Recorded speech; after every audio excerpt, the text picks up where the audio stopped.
पहली ही क्लास में आपके टीचर ने आपको बता दिया होगा कि सी प्रोग्रामिंग बहुत ही टफ सब्जेक्ट है, इसमें अच्छों का बैक लग जाता है। इसे आप अच्छे से पढ़िएगा, नहीं तो आपका भी बैक लग जाएगा। तो किस तरीके से सी लैंग्वेज या सी प्रोग्रामिंग को सीखा जाए और थ्योरी एग्जाम में अटेंड किस तरीके से हमें क्वेश्चन करना है, किस टॉपिक पे हमें ज्यादा ध्यान देना है, कैसे हमें इसकी पढ़ाई करना है, कैसे इस सिलेबस को कंप्लीट करना है, ये सब जानेंगे इसी वीडियो में। कौन से टॉपिक को हमने कितनी गहराई तक पढ़ना है, किसमें एमसीक्यू बनेगा, किसमें फिल इन द ब्लैंक्स बनेगा, ये सारे क्वेश्चन अगर आपके दिमाग में है तो ये वीडियो आप लास्ट तक जरूर देखिएगा और अपने दोस्तों के साथ शेयर जरूर कीजिएगा। वीडियो को लाइक किए बगैर आपको जाना नहीं है। चलिए शुरू करते हैं आज का वीडियो, जिसमें हम देखने वाले हैं सी प्रोग्रामिंग के सिलेबस को।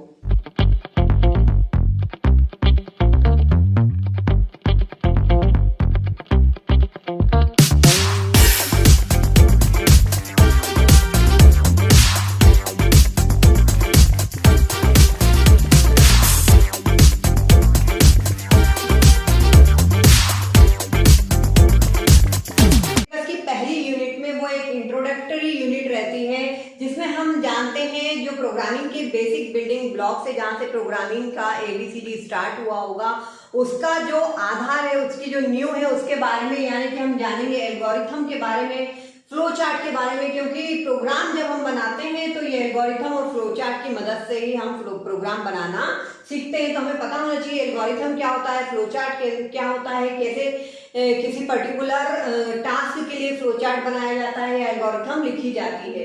टॉप डाउन और बॉटम अप अप्रोच क्या होती है प्रोग्रामिंग लैंग्वेज में, आपको इंट्रोडक्टरी पार्ट हो सकता है एसडीएलसी का, सॉफ्टवेयर डेवलपमेंट लाइफ साइकिल का, जिसमें हम एनालिसिस, कोडिंग, टेस्टिंग, इम्प्लीमेंटेशन, ये सारी स्टेप्स को जानते हैं। किसी प्रोग्रामिंग लैंग्वेज के लिए, किसी सॉफ्टवेयर बनाने के लिए कौन कौन सी स्टेप्स होती हैं वो हम एसडीएलसी में पढ़ते हैं। इंट्रोडक्शन टू प्रोग्रामिंग लैंग्वेजेस, इसमें आपको क्या होता है प्रोग्रामिंग लैंग्वेज ये पता करना है कि प्रोग्रामिंग लैंग्वेज आखिर हम सीखते क्यों हैं, क्यों कंप्यूटर में प्रोग्रामिंग लैंग्वेज इतना बड़ा, इतना मेजर रोल अदा करती है, ये सारे कॉन्सेप्ट हम यूनिट 1 में सीखते हैं। अब मुझे लगता है कि आपको ये जानना है कि थ्योरी पॉइंट ऑफ व्यू से यहाँ पे क्या इंपॉर्टेंट है।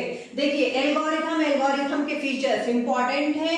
फ्लो चार्ट, यूजी के बच्चे अगर आप हैं तो फ्लो चार्ट बनाने के लिए आपको आ सकता है, डेफिनेटली आएगा ही। Top down bottom up approach के बारे में अगर आप पीजी के स्टूडेंट हैं तो ये आपसे पूछा जाएगा। सॉफ्टवेयर डेवलपमेंट लाइफ साइकिल के बारे में यूजी के स्टूडेंट हैं तो आपको थ्योरी एग्जाम में ये इंपॉर्टेंट है। इंट्रोडक्शन टू प्रोग्रामिंग लैंग्वेज, ये कॉन्सेप्चुअल है, आपको पता होना चाहिए, थ्योरी में नहीं पूछा जाएगा। ठीक है, तो आगे बढ़ते हैं यूनिट 2 की तरफ। यूनिट 1 क्लियर है, क्या पढ़ना है, किसको कैसे पढ़ना है, एल्गोरिथम बनाना सीखना है, क्या फीचर्स होते हैं, ये थ्योरी में पूछा जा सकता है, ये पूछा जा सकता है, ये पूछा जा सकता है, ये पूछा जा सकता है। Introduction to programming language, programming language क्या होती है, प्रोग्रामिंग की जो फीचर्स हैं वो क्या होते हैं, ये आपको पता होना चाहिए। चलिए बढ़ते हैं यूनिट 2 की तरफ जल्दी से। हम आगे बढ़ते हैं यूनिट 2 की तरफ। हमारे पास आ जाता है सबसे पहले सी कब बनी, किसने बनाई, हिस्ट्री ऑफ सी पता होना चाहिए, वाइवा में पूछा जाता है, इंटरव्यू में पूछा जाता है। आपकी पहली प्रोग्रामिंग लैंग्वेज है तो इसकी हिस्ट्री तो आपको पता होना ही चाहिए। Basic structure of C program, theory question बहुत ही इंपॉर्टेंट है यूजी बच्चों के लिए। ठीक है, यूजी बच्चों के लिए, बीसीए बी कर रहे हैं आप तो बहुत ही इंपॉर्टेंट है basic structure of C program का। बेसिक स्ट्रक्चर एक एग्जांपल के थ्रू पहले टेम्पलेट बनाइए, एग्जांपल बनाइए और उसे समझाइए, क्या इंक्लूड करते हैं, मेन कहाँ लगाते हैं, कर्ली कहाँ लगाते हैं। ठीक है, तो वो सब आपको basic structure of C program में बताना है। हमारा वीडियो बहुत चलता है basic structure of C program में। बताना चाहूंगी कि सी की पूरी प्लेलिस्ट ऑलरेडी हमारे चैनल पर अपलोडेड है, आई बटन पर आपको लिंक मिल रही है, डिस्क्रिप्शन में भी लिंक मिल रही है। बहुत सारे सी के वीडियोस हमने एक्स्ट्रा भी बनाए, टॉपिक ऑन डिमांड पर भी बनाए, वहां से भी आप अपने सी के नॉलेज को एनहांस कर सकते हैं। डेटा टाइप, वेरिएबल, कीवर्ड्स, इसमें से आपको सबसे कंफ्यूजिंग जो वर्ड लगता है बिगिनर्स को वो लगता है डेटा टाइप, क्योंकि डेटा टाइप ही हम कंप्यूटर में नया शब्द सीखते हैं, बाकी सब तो हमें कहीं ना कहीं हमने पढ़ा रहता है। तो डेटा टाइप बहुत ही कंफ्यूज करता है बच्चों को, बहुत ही बर्डन देता है दिमाग पे। बता देती हूँ, थोड़ा सा आइडिया दे देती हूँ इस वीडियो में भी कि हम यहाँ पे डेटा टाइप इसलिए डिस्कस करते हैं प्रोग्रामिंग लैंग्वेज में कि हम कोई भी प्रोग्राम बनाते हैं तो उसमें जो हम डेटा हैंडल कर रहे होते हैं तो उनकी जो स्टोरेज है, हमारे स्टोरेज को बचाने के लिए, ताकि इंटीजर है तो वो कम जगह घेरता है, फ्लोट है तो उसमें दशमलव भी हमको दर्शाना है तो वो ज़्यादा जगह ऑक्यूपाई करेगा। तो इस तरीके की जगह को यानी मेमोरी को प्रॉपर यूटिलाइज करने के लिए हर लैंग्वेज में डेटा टाइप को लाया गया है, ताकि आप किस डेटा को हैंडल कर सकें, हैंडल कर रहे हैं अपनी प्रोग्रामिंग में वो बताएं कंप्यूटर को, और कंप्यूटर उसी हिसाब से उसे मेमोरी दे सके। राइट, तो डेटा टाइप पढ़ लीजिए अच्छे से। वेरिएबल्स क्या होते हैं, वेरिएबल्स के नियम क्या होते हैं, कैसे नाम रखा जाता है, ये अगर आपने बेसिक क्लियर कर लिए तो आगे बढ़ने में आपको बहुत आसानी होगी। और कीवर्ड्स क्या होते हैं, जो रिजर्व वर्ड होते हैं उनको हम वेरिएबल का नाम नहीं दे सकते, वो कीवर्ड्स होते हैं। तो कीवर्ड्स कितने होते हैं, ये इंटरव्यू और वाइवा क्वेश्चन है, किसी प्रोग्रामिंग में 32 कीवर्ड्स होते हैं, उनमें आपको कभी संख्या या कौन कौन से होते हैं वो पूछ लिया जाता है। तो पढ़ लीजिए इसको अच्छे से।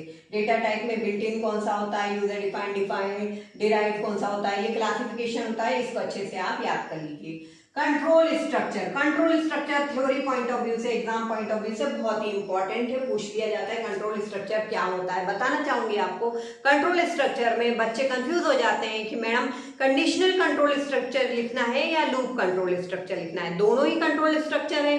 कंडीशन कंट्रोल स्ट्रक्चर में आप इफ एल्स पढ़ते हैं, इफ पढ़ते हैं, स्विच केस भी पढ़ते हैं, ठीक है। और लूप कंट्रोल स्ट्रक्चर में हम क्या पढ़ते हैं, व्हाइल, फॉर, डू व्हाइल। तो अलग से एक क्वेश्चन आ जाता है कि कितने तरीके के लूप होते हैं, सारे लूप को समझाइए, या फिर आ जाता है कि कंट्रोल स्ट्रक्चर क्या है, इनको समझाइए। तो कंट्रोल स्ट्रक्चर जब आता है आपको तो दोनों लिख दीजिए, कंडीशनल लिख दीजिए, इफ एल्स वाले भी लिख दीजिए सारे, और आप जो है लूप कंट्रोल स्ट्रक्चर भी एक्सप्लेन कर दीजिए। ज्यादा बड़ा नहीं है टॉपिक, अगर आपको आता है तो ज्यादा आपको बर्डन नहीं लगेगा। इस पर भी हमारे सारे वीडियोस हर टॉपिक पर बने रखे हैं, अगर आपको कोई भी कंफ्यूजन है तो आप देख सकते हैं। तो इसमें आपको दोनों ही पढ़ना है बच्चों, इफ एल्स वाला भी पढ़ना है यानी कंडीशनल कंट्रोल भी पढ़ना है, और लूप जो तीनों लूप होते हैं फॉर, व्हाइल, डू व्हाइल, वो भी पढ़ना है। एरे, एरे भी बहुत इंपॉर्टेंट होता है प्रोग्रामिंग लैंग्वेज में। हर प्रोग्रामिंग लैंग्वेज में हमें प्रोग्रामिंग सीखने के लिए एरे का कॉन्सेप्ट क्लियर करना बहुत जरूरी है। कितने टाइप के एरे होते हैं, 1 डायमेंशनल, 2 डायमेंशनल, कैसे डिक्लेरेशन होता है, क्या स्टोरेज होता है, ये आप अच्छे से पढ़िए। स्टोरेज क्लास थ्योरी एग्जाम में पूछ लिया जाता है कि स्टोरेज क्लास कितने टाइप्स की होती हैं, एक्सप्लेन कीजिए। टर्नरी ऑपरेटर भी थ्योरी एग्जाम में पूछ लिया जाता है। ये तीनों थ्योरी एग्जाम के पॉइंट ऑफ व्यू से बहुत इंपॉर्टेंट है। टर्नरी ऑपरेटर इंटरव्यू वाइवा में भी पूछ लिया जाएगा आपसे। स्टोरेज क्लास के बारे में भी वाइवा में आपसे पूछ लिया जा सकता है, ठीक है। और एरे तो ऑल टाइम हिट है, कहीं भी पूछ सकते हैं। टाइप कास्टिंग आपको पता होना चाहिए, कहीं भी पूछा नहीं जाएगा आपसे, लेकिन हाँ प्रोग्रामिंग सीखते हैं तो टाइप कास्टिंग क्यों करना है, क्यों जरूरी है, कैसे करते हैं वो पता होना चाहिए। ऑपरेशन प्रेसिडेंस आपको आउटपुट निकालने के लिए आता है, तो किस ऑपरेटर को किसे हम करते हैं, कौन सा ऑपरेटर पहले ऑपरेट होगा कंप्यूटर में, वो आपको पता होना चाहिए, ताकि आप आउटपुट गैस करके बता सकें। ये थ्योरी में तो नहीं आएंगे, लेकिन हाँ इसको पढ़े बगैर आप आगे नहीं बढ़ पाएंगे। चलिए आगे बढ़ते हैं अपने सिलेबस में। तो यूनिट 3 में आगे बढ़ने से पहले एक बात और बताना चाहूंगी आपको। बच्चे कंफ्यूज हो जाते हैं कि प्रोग्राम कौन से आने वाले हैं। तो ये जो अभी हमने टॉपिक देखे, कौन कौन से टॉपिक देखे, इफ एल्स वाला अगर आप पढ़ेंगे, और लूप और एरे, ठीक है। इन तीनों टॉपिक में से कौन कौन से प्रोग्राम बन सकते हैं, इसमें तो ग्रेटर 3 नंबर, ग्रेटर 2 नंबर, इस टाइप का प्रोग्राम बन सकता है, ठीक है, वो पढ़ लीजिए। लूप में बनेगा फैक्टोरियल का प्रोग्राम बन सकता है, फिबोनाची सीरीज का बन सकता है, जो सीरीज के बेस्ड प्रोग्राम होते हैं वो बन सकते हैं, ठीक है। और टेबल बन सकता है। टेबल के अलावा प्राइम नंबर प्रोग्राम बहुत इंपॉर्टेंट है, प्राइम नंबर पढ़ लीजिए इसमें। एरे, एरे में क्या पढ़ेंगे आप, रिवर्स ऑफ अ नंबर, ठीक है, या sum of a number, sum of digit of a number, ठीक है, इस तरीके से। या कोई स्ट्रिंग पैलिंड्रोम है कि नहीं वो चेक करते हैं। तो प्रोग्राम की लिस्ट हम अलग से भी आपको प्रोवाइड कर देंगे, लेकिन चूंकि ये बीच में आ गया है तो यहाँ पर भी मैं थोड़ा सा आपको बता देती हूँ कि सेल्स में आप ग्रेटर 2 नंबर, ग्रेटर 3 नंबर के सिंपल प्रोग्राम पढ़ लीजिए, लूप में फैक्टोरियल वगैरह का, फिबोनाची सीरीज का प्रोग्राम पढ़ लीजिए, लीप ईयर का प्रोग्राम पढ़ लीजिए, एरे में पढ़ लीजिए आप रिवर्स स्ट्रिंग का प्रोग्राम, पैलिंड्रोम का प्रोग्राम, ये प्रोग्राम जनरली आ जाते हैं। और अगर आपको प्रोग्राम नहीं बनता है, इनकेस थ्योरी एग्जाम में कोई प्रोग्राम आया नहीं बनता है, जितना बनता है इनपुट करते आ रहा है इनपुट की स्टेटमेंट, आउटपुट करते आ रहा है आउटपुट की स्टेटमेंट, जितना बनता है वेरिएबल डिक्लेरेशन करते आ रहा है वेरिएबल डिक्लेरेशन, आप उतना करके जरूर आइए। ठीक है, लॉजिक आपको नहीं लगाते बन रहा है, समझ में नहीं आ रहा है, तो जैसा समझ में आ रहा है वैसा कुछ आप जरूर ट्राई जरूर कीजिए, किसी चीज को ऐसे ही लेट इट गो आप नहीं करिए। ठीक है, तो आप यूनिट 3 पर आते हैं। जैसे ही हम आगे बढ़ते हैं यूनिट 3 पे, बहुत ही इंपॉर्टेंट हमारे थ्योरी पॉइंट ऑफ व्यू से बहुत ही इंपॉर्टेंट और प्रोग्रामिंग लैंग्वेज सीखने के हिसाब से बहुत ही इंपॉर्टेंट टॉपिक है, जो कि है फंक्शन। फंक्शन क्या होता है, क्यों बनाया जाता है, मॉड्यूलर प्रोग्रामिंग क्या होता है, मॉड्यूलर प्रोग्रामिंग को अप्रोच करने के लिए हम फंक्शन बनाते हैं। ठीक है, तो इसके फायदे क्या है, फंक्शन किस तरीके से बनाया जाता है, फंक्शन प्रोटोटाइप क्या होता है, फंक्शन कॉलिंग क्या होती है, एक्चुअल पैरामीटर क्या होते हैं, फॉर्मल पैरामीटर क्या होते हैं, call by value, call by reference theory में पूछा जाता है। ये तो आपको बहुत अच्छे से पढ़ना है, ये तो मतलब सी की जो हम कह सकते हैं कि सी के सिलेबस की जान है फंक्शन को अगर आपने अच्छे से पढ़ लिया तो किसी भी प्रोग्रामिंग लैंग्वेज को आप आगे अच्छे से सीख सकते हैं, चाहे वो C++ हो, जावा हो, पाइथन हो, कोई भी। तो फंक्शन का कॉन्सेप्ट बहुत अच्छे से आपको क्लियर करना है। ये हमें कॉन्सेप्चुअल भी और theory point of view, interview, viva, her point of view से हमें ये वाला टॉपिक बहुत अच्छे से क्लियर करना है। ठीक है, scope and life time of variable, ये टॉपिक जिसने समझ लिया प्रोग्रामिंग लैंग्वेज पे, उसकी पकड़ बहुत मजबूत हो जाएगी। ये आपसे थ्योरी में तो नहीं पूछा जाएगा, लेकिन ये अगर आपने समझ लिया कि वेरिएबल की लाइफ टाइम क्या होती है, किसी वेरिएबल का स्कोप क्या होता है, तो आप कोई सा भी प्रोग्राम आसानी से बना सकते हैं। Static variable exam point of view से इंपॉर्टेंट है। रिकर्शन और इसके types, direct, indirect, tail, exam point of view से इंपॉर्टेंट है। ठीक है, तो रिकर्शन पे प्रोग्राम, फंक्शन पे प्रोग्राम अच्छे से कर लीजिए। प्रोग्राम जब हम प्रोग्रामिंग लैंग्वेज में सीखते हैं तो स्टार्ट कीजिए बेसिक प्रोग्राम से, area of circle, addition of 2 number, area of triangle, ऐसे छोटे छोटे प्रोग्राम जब आप बनाते जाएंगे और जैसे जैसे आप आगे बढ़ते जाएंगे, कंट्रोल स्ट्रक्चर पढ़ रहे हैं तो उसके छोटे प्रोग्राम, फंक्शन पढ़ रहे हैं तो उसके छोटे प्रोग्राम, इस तरीके से प्रोग्रामिंग लैंग्वेज सीखी जाती है। बच्चे ऐसा नहीं है कि कोई वीडियो ने आपको कहा 5 मिनट में सीखिए या 10 मिनट में सीखिए, ऐसा कोई जादू नहीं होता है। बार बार आपको बताती हूँ, बेवकूफ़ मत बनिए, आप स्मार्ट हैं, स्मार्ट ही रहिए। इस तरीके की वीडियो को कभी क्लिक ना करें जो इस तरीके की बातें करते हैं। चलिए आगे बढ़ते हैं अपने यूनिट 4 पर। पॉइंटर्स बहुत ही इंपॉर्टेंट टॉपिक है, सी में बहुत ही ज्यादा बच्चों को टफ लगता है ये टॉपिक, लेकिन इतना टफ है नहीं। अगर आप हमारे वीडियो देखेंगे तो बिल्कुल टफ नहीं लगेगा ये वाला टॉपिक। पॉइंटर अरिथमेटिक पे शॉर्ट नोट लिखने के लिए आ सकता है, पॉइंटर का इंट्रोडक्शन आपको आ सकता है थ्योरी में। ब्रेक कंटिन्यूअस स्टेटमेंट से आप क्या समझते हैं कि एग्जांपल के थ्रू समझाइए, ये आ सकता है, बहुत ही लेस है, 50-50% है।